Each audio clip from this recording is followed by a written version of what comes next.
For a place like yours, it's pretty nice. I guess I could live here with you." The one who blurted this out at the front door was the mother of my ex-husband, whom I thought I had long parted ways with.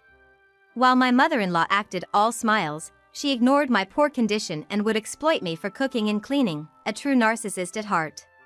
Her son, my ex, raised by her, also thought the world revolved around him. I couldn't bear it and chose to divorce. Why are these two right in front of me even though I moved to a place they wouldn't know? And then, I was faced with a shocking truth. My name is Catherine. I joined the company fresh out of college and worked hard in the sales department for 6 years. Recently, I've become something of a career woman, being entrusted with leading projects. Because I was so engrossed in my work, my salary had steadily increased. I found joy in performing well and getting recognition, and since I had no interest in splurging on shopping or luxurious trips, my savings just kept growing. I had plenty of security for the future and was leading a fulfilling life until a certain encounter changed me.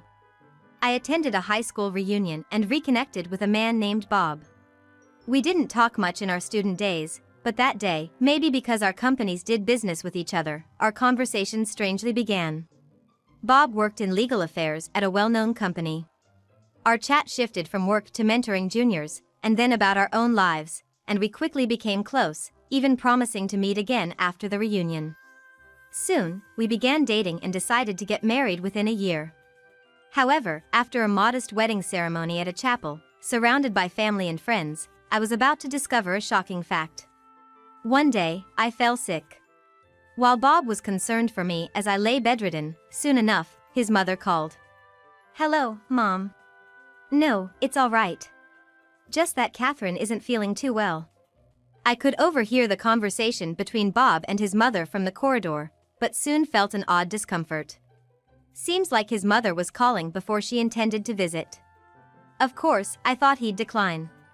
I wasn't bedridden, but naturally, I wanted some rest without any disturbances. However, Bob complied with his mother's wishes and accepted her visit. "All right, we'll be waiting. I'll wake Catherine up." Hearing this, I was baffled. Why would he allow her to come over knowing I'm unwell? And even mentioning waking me up? Lost in my astonishment and confusion, Bob returned looking like it was the most normal thing to do. "Mom's in the neighborhood and wants to stop by. She says it's just for a short while." I felt bad turning her away. "So, Catherine, wake up. Just showing your face will be enough." Of course, it'd be inappropriate for his mother to come over while his wife was in bed. My living room wasn't even cleaned yet, and dishes were still in the sink. Despite showing concern, Bob hadn't lifted a finger to help. Pushing through my discomfort, I hurriedly cleaned up and got dressed before his mother's arrival.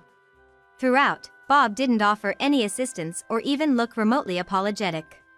When his mother arrived, I was made to serve tea and set the table, with no consideration for my health.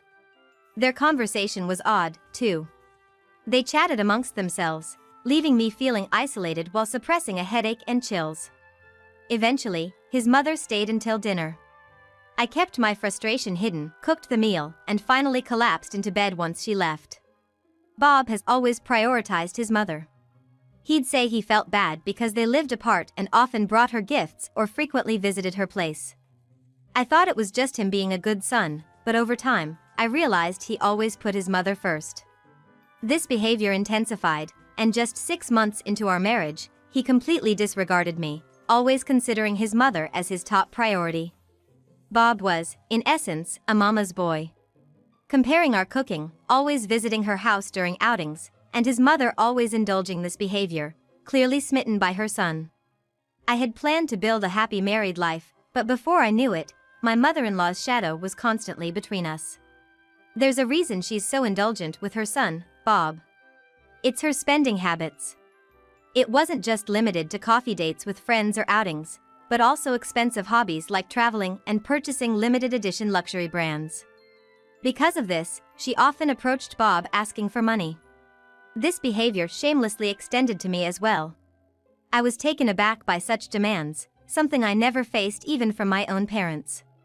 Having been strictly taught by my parents against borrowing money, I was deeply shocked by my mother-in-law's attitude of taking it for granted. I never gave her a dime, but every time she asked, Bob would hand it over. Perhaps that's why she doted on her son so much. It's only natural to help out when mom's in trouble, right? That was all Bob had to say, even when I brought up the issue. Before I knew it, money exchanges were happening behind my back, and unknowingly our finances became tight. It reached a point where I pleaded, I won't blame you anymore, but at least don't hide it from me. When I visited my in-laws, to my mother-in-law, I was just a free housemaid. She took advantage of me, cleaning, cooking, even tending to the garden and cleaning windows. Still, I had to oblige for Bob's sake. It seemed like, somewhere deep down, she enjoyed bossing me around. Unaware of these circumstances, Bob never stepped in to help. Instead, he genuinely believed his mother's treatment was making me a better wife. When I stood up to my mother-in-law, Bob, trying to mediate, said something unbelievable. It seems Catherine's mom couldn't look after her much, so she's just embarrassed now, feeling like she has a real mother for the first time. True, my parents ran an old-fashioned diner and were busy working every day. But I don't hold any resentment towards my mother. Usually, they could have asked their only daughter to help with serving customers, but instead, they let me go out and have fun, taking up hobbies and lessons. A mantra my parents always had was, children aren't just tools for free labor.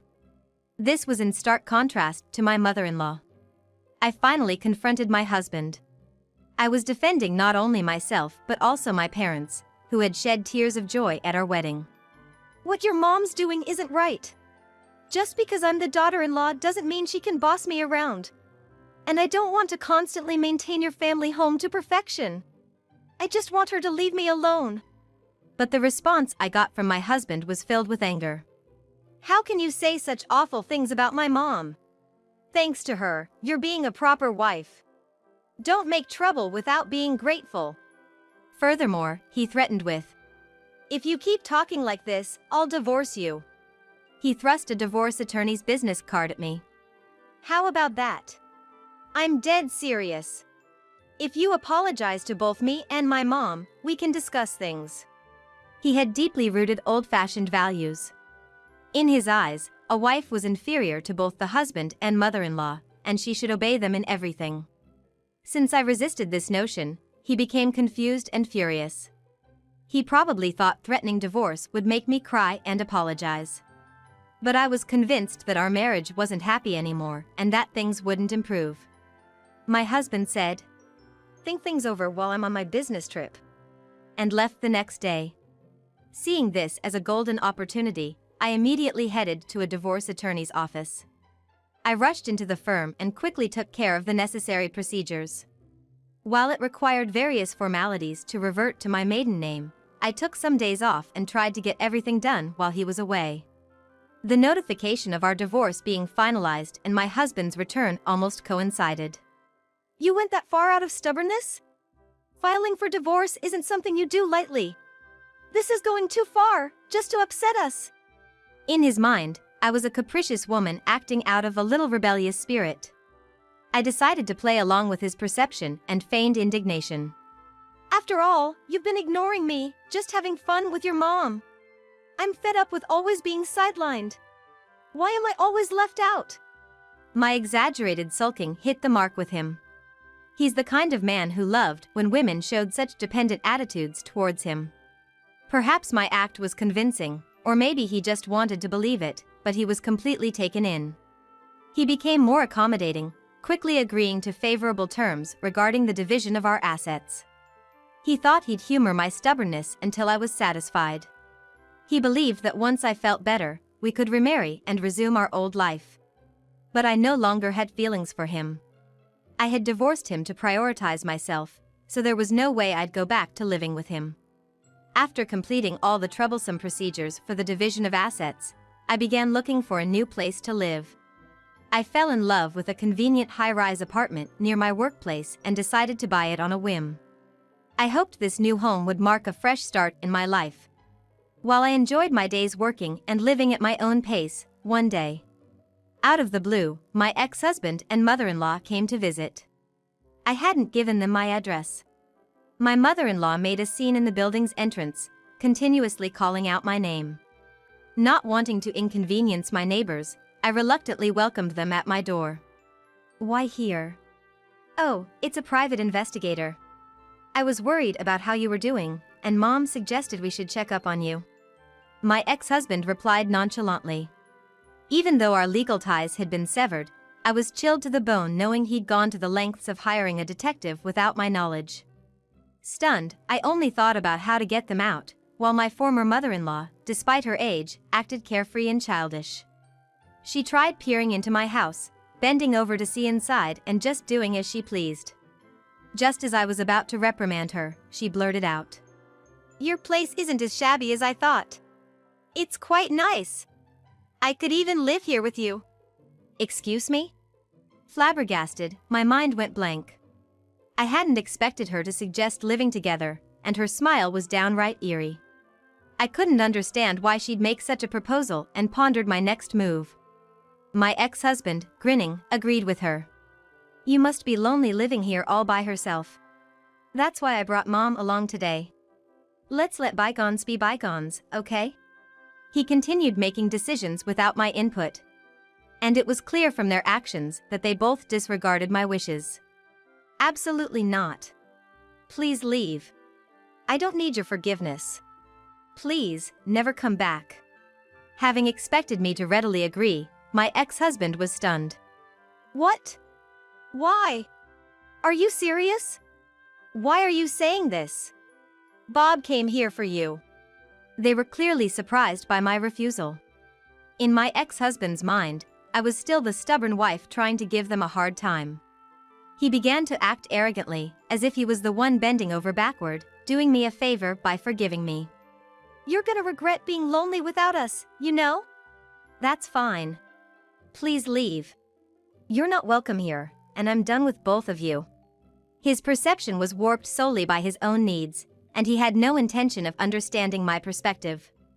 Even when I made my refusal clear, he still believed I was just being stubborn. Laughing off my words, he tried to push past me into the house. Being a man, he easily overpowered me, and I ended up stumbling and falling in the hallway. "Ah!"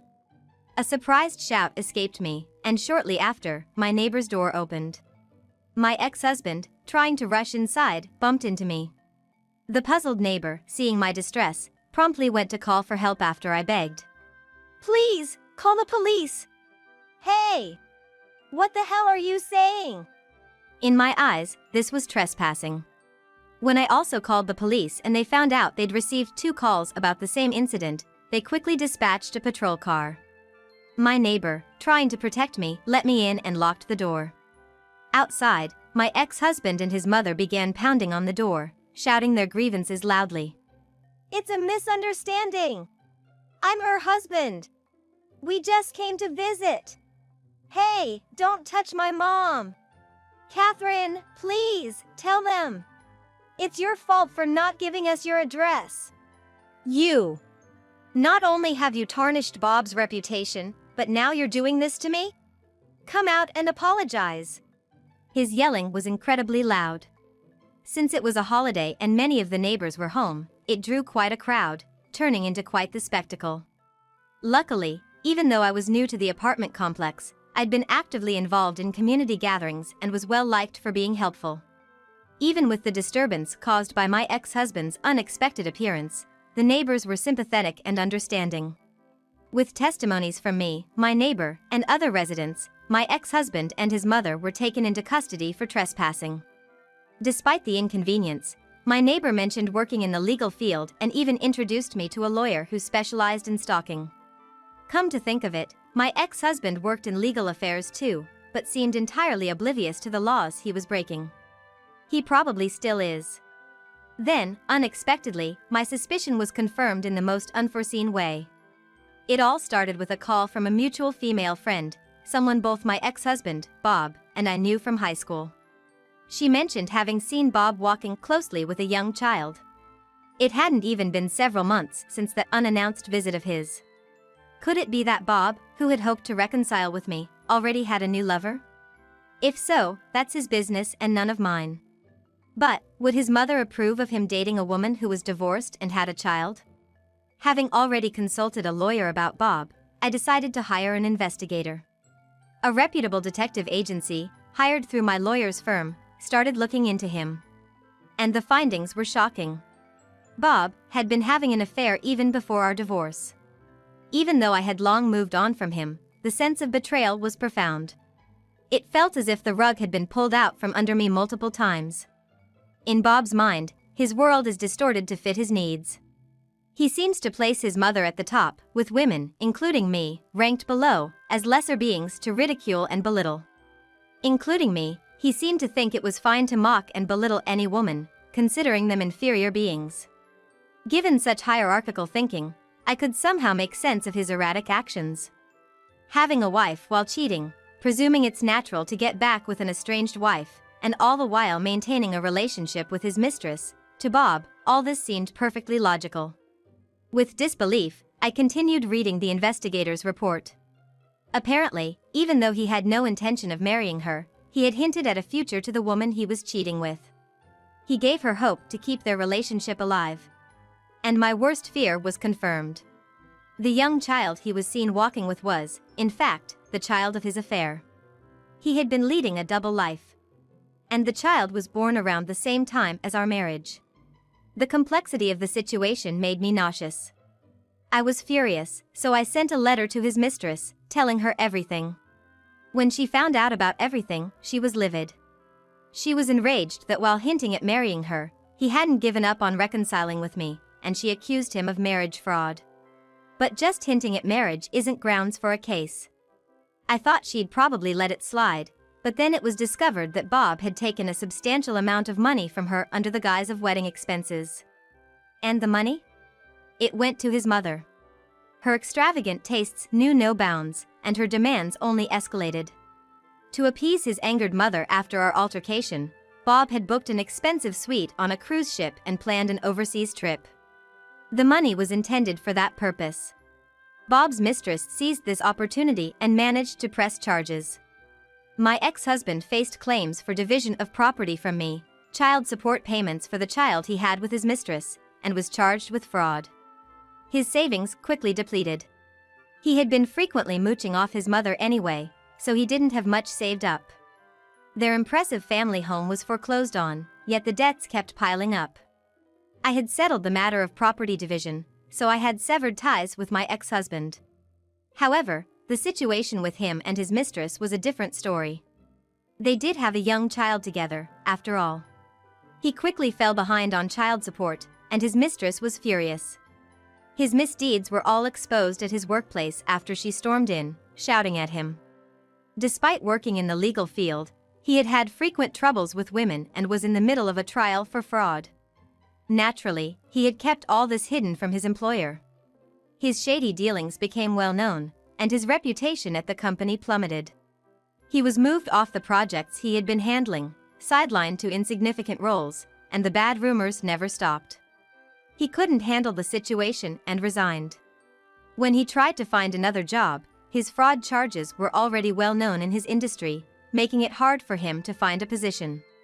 The mistress didn't let him forget about his criminal record, and once he realized he couldn't be picky about work, he ended up juggling multiple demanding physical labor jobs, day and night, just to keep up with the child support payments. Furthermore, his mother disappeared, pushing him to the brink of despair. Once she saw her son being sued, quitting his job, and drowning in debt, she swiftly disappeared, not wanting to get involved. However, she couldn't curb her own extravagant spending habits and ended up accumulating a lot of debt herself. With no son left to mooch off of, she continued her lavish lifestyle of buying high-end brand goods and indulging in luxurious meals, further deepening her debt. My ex lived a lonely life in a cramped apartment where he could hear his neighbors' voices distinctly. To make matters worse, a couple with a volatile temper recently moved in next door, frequently erupting in loud arguments. As for me, I continued to work hard in my role as a sales representative. I've taken on many new projects, achieving groundbreaking results time and time again. Having more time for myself now, I've also increased my study hours, expanding my expertise. Thanks to my specialized knowledge, I've gained the trust of my clients, and the company's revenue has surged. Not only am I viewed as a potential female executive, but there are even higher positions that I am considered for. Of course, I plan to work hard and contribute to the company. After all, it's my life. I should spend it doing what I love, living proudly and confidently.